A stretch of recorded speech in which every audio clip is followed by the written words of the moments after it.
Welcome to a special show hosted by myself, TC, and my co-host, VI. I would also like to welcome in the studio Hector, who is a political strategist for the Republican Party, and Bill, who is a political strategist for the Democratic Party. I would also like to welcome all the way from the UK, the one and only Harsh Realist UK. And last of all, I would like to welcome via video link Tony and his senior management team.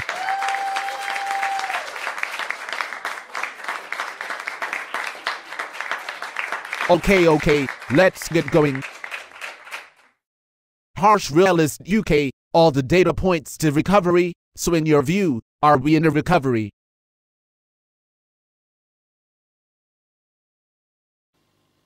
That's a good question, TC. Are we in recovery?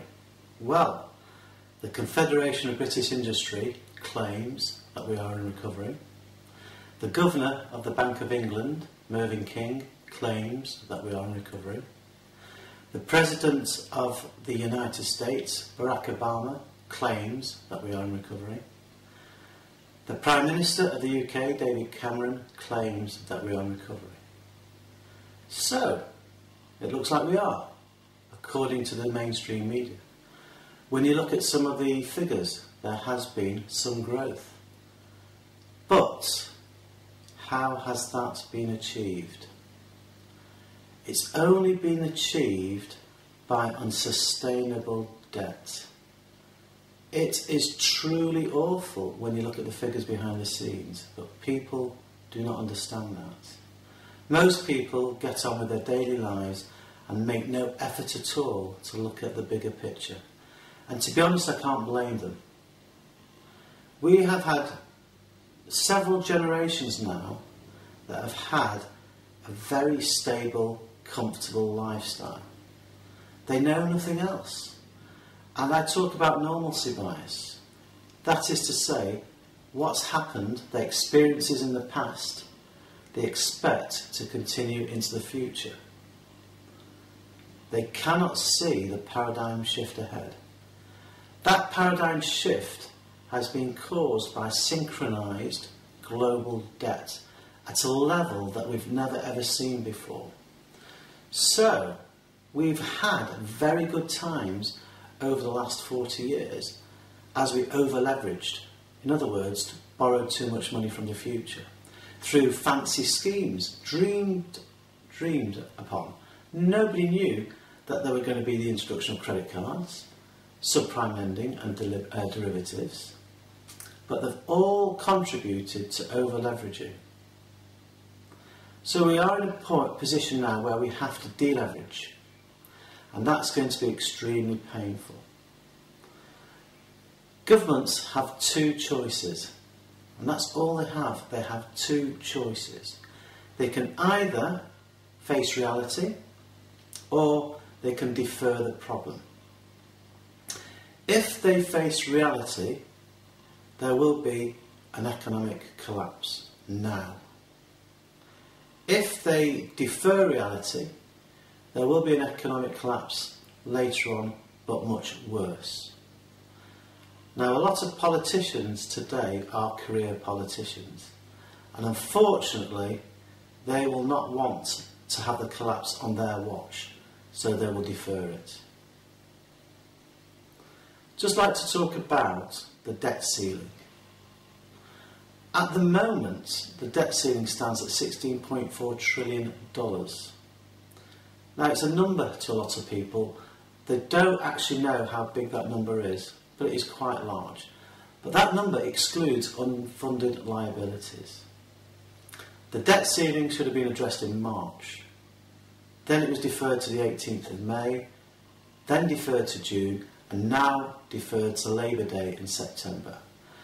You've got to ask yourself the question, why have they deferred dealing with the debt ceiling?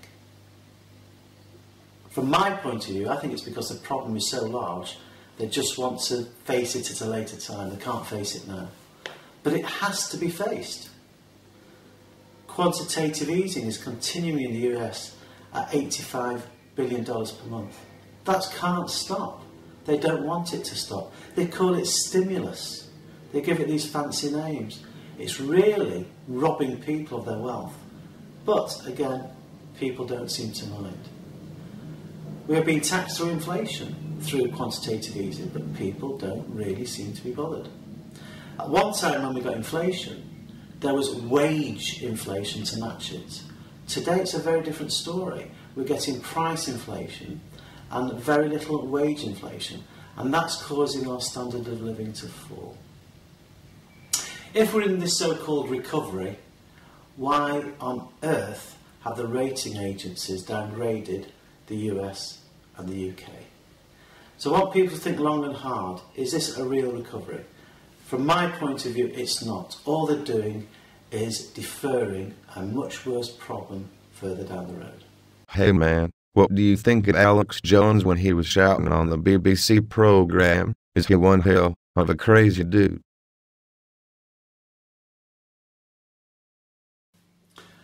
I've been watching Alex Jones now for a few years on YouTube. I don't agree with everything he says, but he does have some valid points and has a very good handle of what's going on.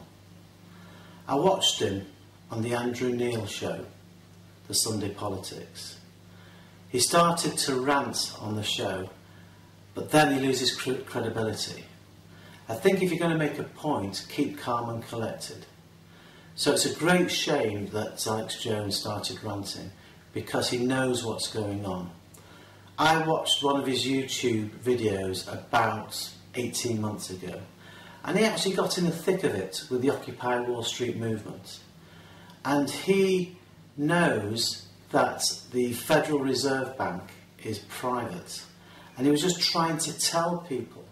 And he was standing on the grounds, and then some security guards came, I don't know if anybody saw this, and told him to move on. And Alex Jones said, well, surely this is government property. And it transpired that the security guards admitted that it's not government property and it's private. And he's trying to get this message across to people that things don't seem to be what they are. So I've got a lot of respect for Alex Jones, but unfortunately I think he does things in the wrong way. Just needs to calm down a bit, and I still think he can get his message across. What do you think of the Occupy Wall Street movement? It seems to have died a death. That's a good question, VI. What do I think of the Occupy Wall Street movement? In principle, it was an extremely good idea to have the Occupy Wall Street movement. The problem was, it wasn't particularly focused. It needed to be more organised, and the press that they got was quite poor. But they were really trying to make a valid point, and they were trying to explain the scam of fractional reserve banking and how the banking elite have benefited unbelievably from this. I do hope that the Occupy Wall Street movement will gain momentum in the future. People need to wake up to the scam of fractional reserve banking. Hey man, it's clear that you think there's going to be an economic collapse. What will the collapse be like? Okay, VI, how do I see the economic collapse? Well, I think it's started. It's just that it's hidden from us, really. The economic collapse isn't going to be a Mad Max scenario, not in my eyes.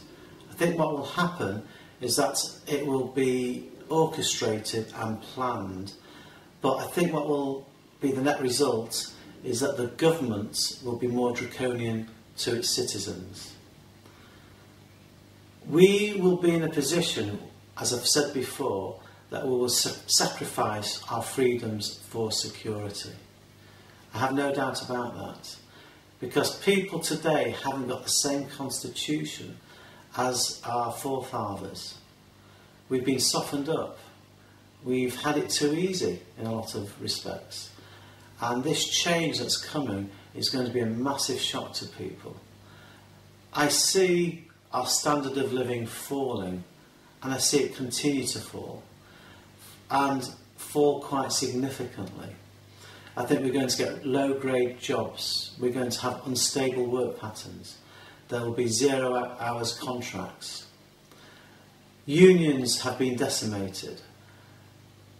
Unions got too powerful, I'll have to be honest with you, but now they don't have enough power. So the pendulum has swung too much of the way. There has to be some sort of balance.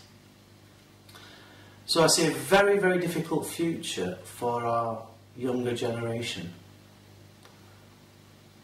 But that is the reality. If you look at how well off we are compared to the rest of the world, you can see that we have been in an economic bubble. Reality is going to catch up because of global competition. Immigrants will come into the country.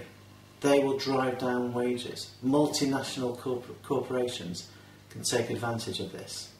So when I talk about economic collapse, it is not a Mad Max scenario that I see, just a worsening of our standard of living. Man, that harsh realist UK is just a gloomy dude like Tony and George. Okay. In part 2, the senior management team will put forward questions to harsh realist UK